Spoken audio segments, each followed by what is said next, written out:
Listen! Closer! It's coming closer! Whoa! It's the exciting new record from the world's most mighty heroes! Listen as they battle against the most hideous creature of all time! And hear other amazing adventures! Don't ask why, just buy! It's the Comets versus the Floating Eye of Death! In stores now!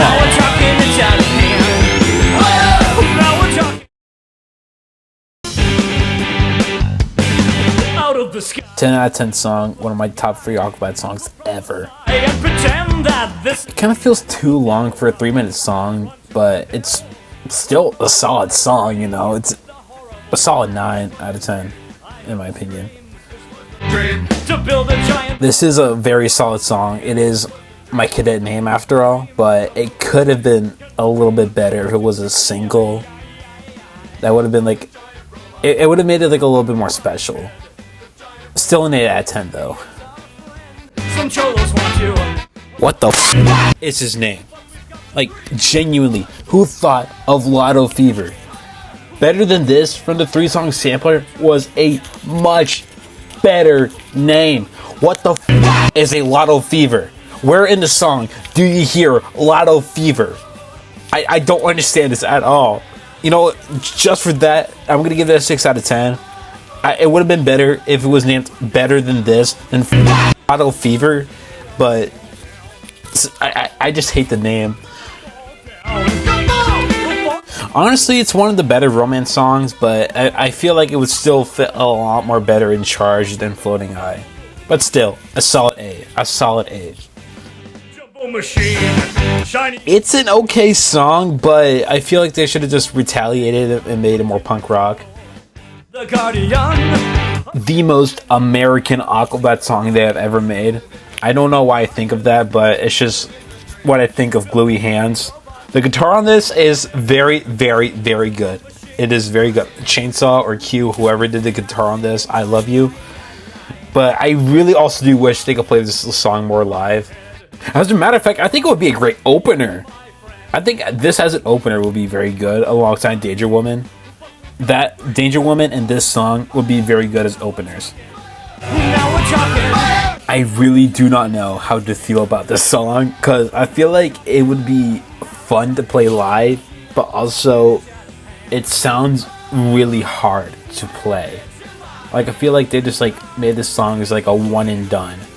Just record it and never play it live. And honestly, to me, it would feel a lot more better if it was on Myths than Floating Eye. I feel like this is more of a Myths song than Floating Eye. But at least we got Google out of it. At least we got Google out of it. And just for that, I'm giving it an 8 out of 10.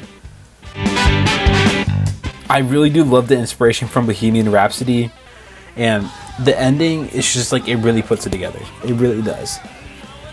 But also the alternate lyrics that were on the Dr. Rock vinyl, I think were a lot more sillier. Because if they're trying to make this like a silly song, which I kind of think it is, I feel like personally that the alternate lyrics would have been a lot more better. But still, a solid 8 out of 10. I really do think that Canis Lupus is honestly more the forgettable tracks, if I'm being honest. Like, I can bet you 5 pennies right now that you could list every single Floating Eye track and not list Canis Lupus. Because what kind of song is Canis Lupus? Like, you got Giant Robot Burrhead, you got Amino Man, Thing in the Bass Amp, The Ballad of Mr. Bonkers, and then there's Canis Lupus, a song about dogs. Like, I got nothing wrong with dogs. I love dogs. I own one myself. But a song about monsters, and then shifts over to pets. I really don't know how this would fit well in Floating Eye. And I don't know how it managed to get on here. And I honestly feel really sorry for Catboy. So Catboy, if you're watching this, I feel really sorry you had to go through this. Making a song about dogs instead of cats, you know. A song about cats would have been better. But still, Canis Lupus, it's very interesting. It's definitely forgettable. A lot of people, well, not really like a lot of people, but I'm pretty sure a lot of people would not have remembered Canis Lupus unless somebody didn't bring it up. But I think other than that, the bridge that Adam sang in this is honestly really good. So good job, Adam, I guess. But yeah, Canis Lupus is a Canis Lupus. I don't know, dude.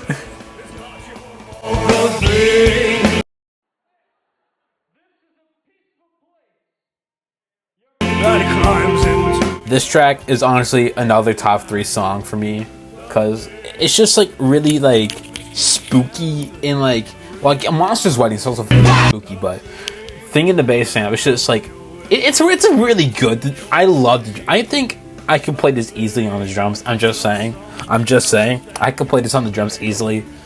I think what Dr. Rock did on the drums here was incredible. But I also would like to bring up that it is officially called Thing in the Bass Amp and not The Thing on the Bass Amp. That is a typo on the CD, vinyl, and cassette. I don't know why it was a typo, and I don't know why they included "the" in the title when you can literally look at the official footage of this song and it will say "Thing in the Bass Amp." So make up your mind. But I'm still gonna call it "Thing in the Bass Amp," like how I call Lotto Fever better than this, because it's just like completely better names. But still, it's a very good song. Absolute 10 out of 10.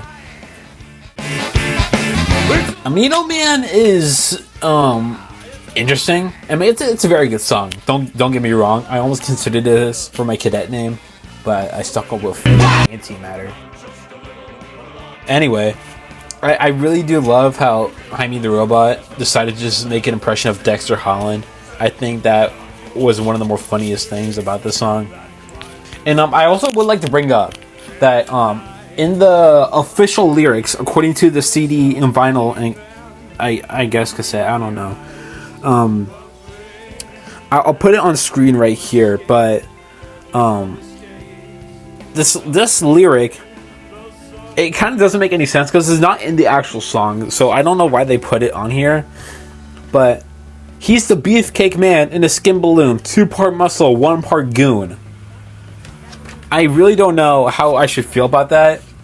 It sounds like a better lyric, but beefcake man in a skin balloon, that sounds concerning. Very concerning. But yeah, still, Amino Man, it's a very fun and goofy song. I love it so much. So I give it a 9 out of 10. This track, I think, honestly, I really don't think it fits well in Floating Eye. Because, like, I know, like, that they did use it in the Floating Eye Rad Ventures episode. No, fuck. If I'm being honest, I really don't see how Hello Goodnight alongside Chemical Bomb really fits into, like, the vibe of Floating Eye. Because if you're trying to make an album that's, like, really, really punk rock, away from ska, but, like, still want it to be, like, super punk rock, I really don't see how, especially Hello Goodnight, this is more of, like, a lullaby, more than, like, an actual punk song. And so, I really don't think it was a good idea, to me, honestly, to fit a lullaby, out of all things, into the last track of a punk rock song. Because if you're gonna make it, like, if you're gonna make something the last track of an album, you want it to be memorable, at least in my opinion. You want to, like, send off the album in a good way. Because, like, when somebody listens to an album, they listen to the last song, and they were like, oh my god, this is the best fucking album of all time. And so with that being said, and so I really do think that The Wild Sea is honestly would have been a lot more better choice than Hello Goodnight, just because it sends off the story a lot more better, if you could see that at all. But yeah, that's my small review of the Aquabats versus the Floating Eye Death. This is a very good album in my opinion. It's honestly one of my favorite album of all time. Probably like my top 2, like my in my top 5 albums, this would be the second spot. But yeah, this is honestly my favorite album. Like I said before, I probably will make another video just like ranking all the songs from this and Myths, because Myths is also a very good album that corresponds with Floating Eye. So I'll probably make another video ranking all the songs, but also the uniforms as well, because I want to like give my opinions on the uniforms as well. And then maybe in another video I'll probably document or at least analyze the tours as well, because I have a list that I want to talk about of every single stop that they did, at least the ones that are documented with songs. And so that'll be its own video. And I could probably Christian Jacobs, if you're watching this, please release the Floating Guy tour videos, please. But yeah, yeah, that's pretty much it.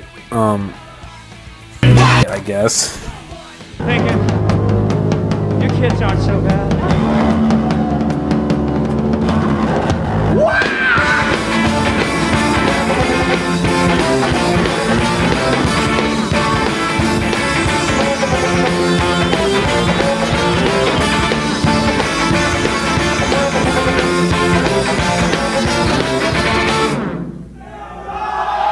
What the?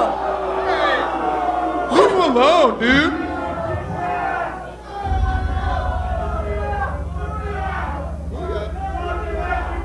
What? Like I was